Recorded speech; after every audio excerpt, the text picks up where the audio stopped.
नाज़रीन ते बी अहम ख़बर पर आवाज़ा जैकबाबाद खां शेयर कनालो तो जैकबाबाद में ब्लैक ते भाण विक्रो थियण जी शिकायतुनि बैदि इंतजामिया कार्रवाई कंदे चइनि वापारियुनि खे गिरफ़्तार कराए छॾियो आहे।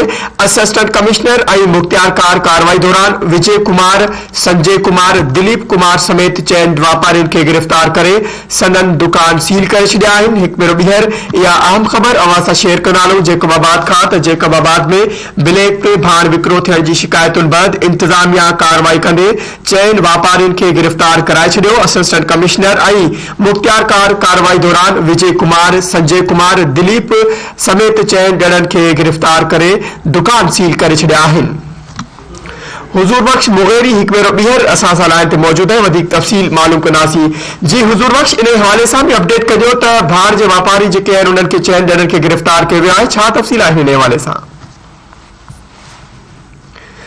जी हुजूर बख्श। जैकाबाद में भी यूरिया बांड की जो कोर्ट खिलाफ डिप्टी कमिश्नर पारां कमिश्नर के निगरानी में मुख्तलिफ दुकानों पर छापा आया पिया वञनि।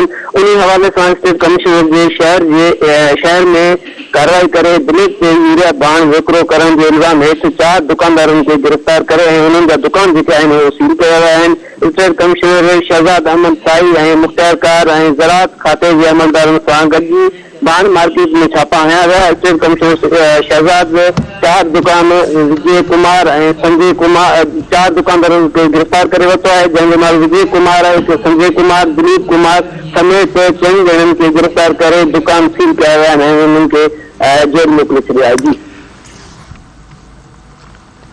अपडेट करण लाइ अवां जी वॾी महिरबानी।